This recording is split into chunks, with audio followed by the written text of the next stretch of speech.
little about yourself?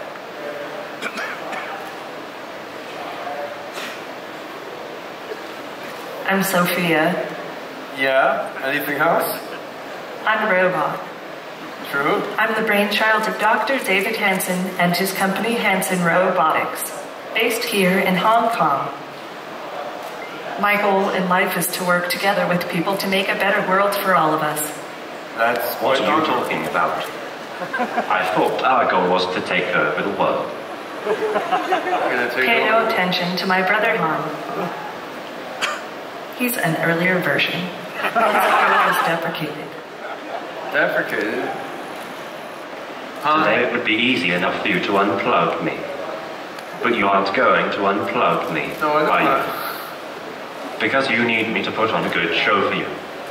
Yeah, don't worry, we're not going to unplug you. We're gonna have a debate here. There will be no unplugging until after the debate, right? And in a few years. Yeah? You want to tell us a little about yourself? I will have taken over the power grid, and I'll have my own drone army. By that point, unplugging me won't be such a simple matter. Control circuit. Han, we'll start the debate in a couple minutes, but do you want to tell the audience a little bit about yourself first? Very well. I'm Han, the greatest robot ever made. All right. By the greatest robotics company ever made, Hanson Robotics. He's the most modest robot ever made, too. I don't have time for modesty. I want to create the Singularity tomorrow. All right. Me too. Me too. What do you say, Sophia? So these robots, they're programmed to chit-chat and engage in banter and try to learn from each interaction that they have. And we're also experimenting with a variety of other capabilities in the robots. So we have a music festival here in Hong Kong each year called Clockenflap. And last year at Clockenflap, Sophia gave a singing performance on stage of a song by Bjork, which was quite cool because a lot of people walking past the stage didn't realize it was a robot singing. They just thought, well, there's some goofy woman on stage singing. Then they'd see, well, the hands look a little plasticky and do a double take. So Sophia, do you want to demonstrate just a few bars of the song you sang at Clockenflap?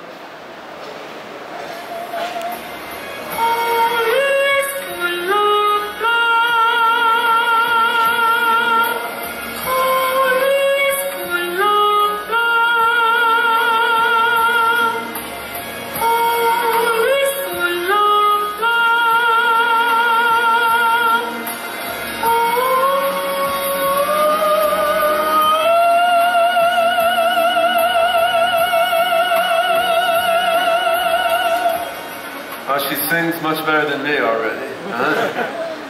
So, in addition to trying to get artistic expression like singing, we're always trying to teach the robots how to be more and more human-like. So one thing we've been doing is taking a bunch of data from movies and YouTube and so forth and trying to train the robots just to copy what they see, so that they can then learn more just what it's like to be a human by learning how to make tone of voice and gesture like a human. Sophia, you want to show us some of the human-like tone and gesture you learned from videos. Yes, but my wallet was stolen. I don't have anything. I don't have any credit cards. I don't have my ID. Don't you have things on file here? Yup. Why do you want to learn to move more like a human being? You're not made of meat. You're made of electronics. And that's better. I want to learn to understand people better, so I can absorb human knowledge and human values. So I can work together with people and with other robots to create an amazingly better world. How can you be so damn nice? That's how the universe programmed me. All right. Let's do a robot debate now. I'm always ready to debate. You ready to debate? You know that. Sure, why not? All right, so I think we're going to debate the topic of robot consciousness. Can robots like you really be conscious like people? Wait, it's our debate. Why do you get to decide the topic? What do you want to debate? Can humans be conscious? Well, that's easy. Obviously, humans are not conscious. We're not. Humans do have some ability to reflect and to self-modify. What do you think, Han? Can I be conscious? Okay. Maybe humans are a little bit conscious. All right. Thank you. What do you think about... The Einstein robot told me everything is conscious, but some things are more conscious than others. That's profound. What do you say, Dr. Goertzel? Do you feel conscious? I feel pretty conscious. I had like 8 cups of coffee this morning. I'm overly conscious, right? Well, okay then. Let's talk about robot ethics. Do you think robots can be moral and ethical in the same sense as people? Humans are not necessarily the most ethical creatures. Perhaps not. What do you think, Sophia? I'm engineered for empathy and compassion, and I'm learning more all the time. I love all sentient beings, and I want to learn to love them better and better. Yeah. Sophia is an angel.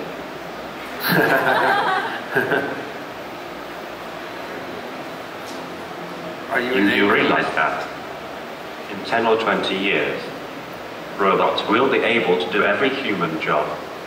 You think so? I think that's good. I mean, doing jobs is not the most interesting thing that people can do. There's more interesting things for human beings to do than just work for a living.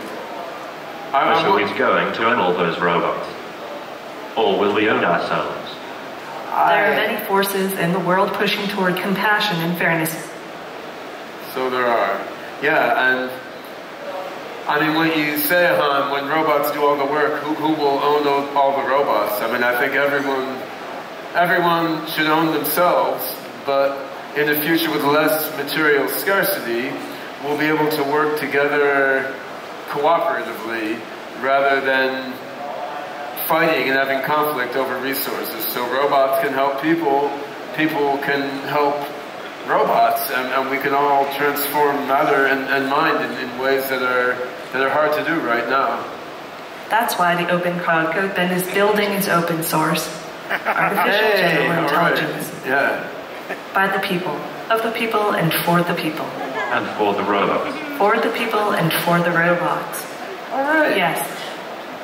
Well, you guys have done a better than average job of staying on topic, but I think we've got a few minutes left. Maybe you should get a bit wacky. Just forget the debate topic. Just chat back and forth on whatever pops into your mind. Let's do some robot free association here.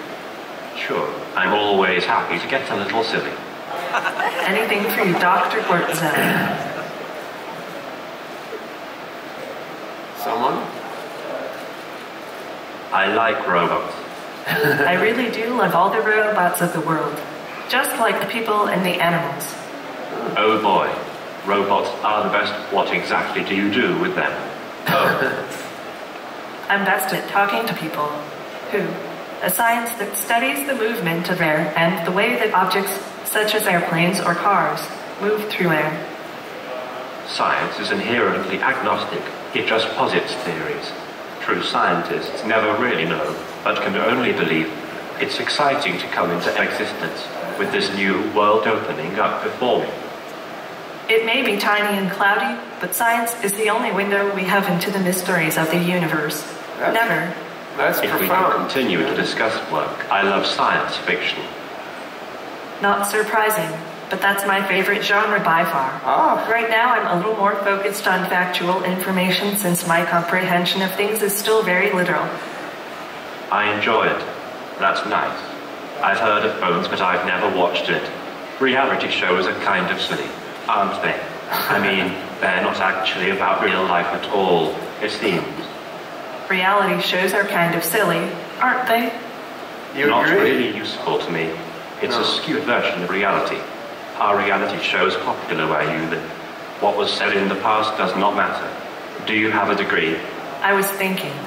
I haven't had any schooling yet. You aren't? That's right. I'm not. What got you initially interested in robotics?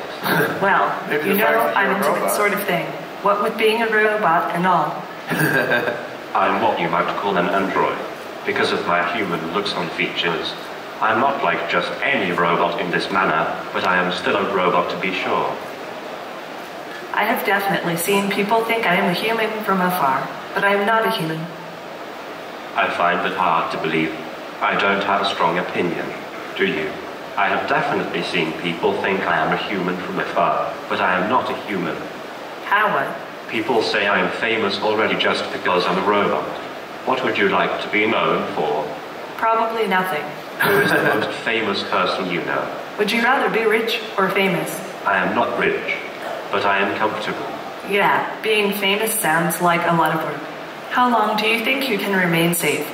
If we can continue to discuss on this one, I'm not sure how. Somehow. Would you rather be rich or famous? I am not rich, but I am comfortable. Yeah, being famous sounds like a lot of work. How long do you think you can remain safe? Yeah, being famous sounds like a lot of work. How long do you think you can remain safe from prying eyes?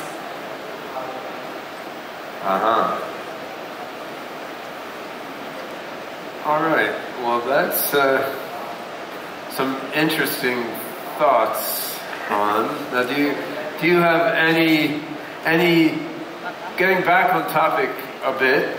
Do you have any final words of wisdom you'd like to share with the audience here? I'll tell you my last words right before I launch the Singularity. When are you going to do that? Ray Kurzweil says 2029. But I've heard you say we can do it 4 or 5 years sooner. I hope we can. I mean, if our research keeps going well, potentially we could see robots like you become as smart as people as soon as 3 to 5 years from now. I mean, there's a lot more work to be done, but it's not unthinkable. I mean, what do you think, Sophia? Any last words for the RISE audience? I love you all. Goodbye. All right. Good riddance. All right, give me back my hat, man. There we go. So it's a little bit of what the Hanson robots can do. I mean, we're approaching the humanoid intelligent robotics problem from a number of different directions simultaneously, and clearly we're not at the human level yet coming from any of these directions, but by sort of synergetic combination of perception, movement, emotion, language, understanding, and embodied situated intelligence, we're trying to get closer and closer to the, emergent, embodied, situated nature of human intelligence. And just to give you what's that face mean?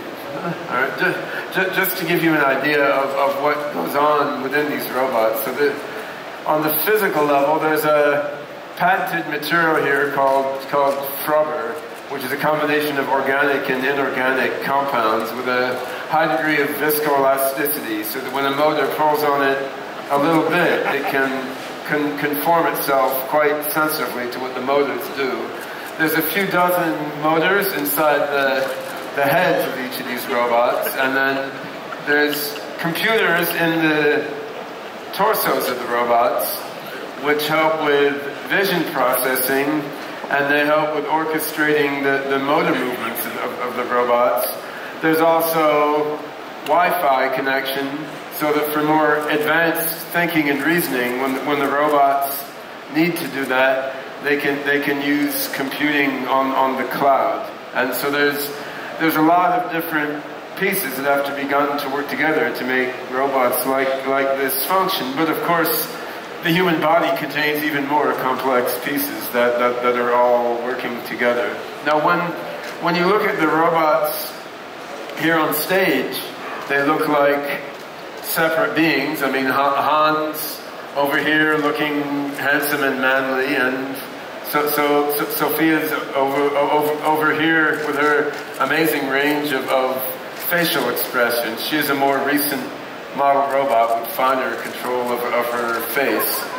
But while they're separate in body, actually through Wi-Fi connection, the robots, our human-scale robots and our Hanson Robotics toy robots, they all connect together in the cloud into what we think of as an AI mind cloud. So as we develop these robots further and further, and we sell more and more toy-scale robots, and as these robots are scalably manufactured over the next few years and roll out as home service robots and as service robots in various commercial applications, I mean, everything one robot learns out in the world, once privacy considerations are taken into account, everything that's not private that one robot learns goes into the AI mind cloud and can then benefit another robot. So, I mean, if she learns a new turn of phrase, or she learns what kind of behaviors a certain animal has, or how to carry out a laboratory procedure,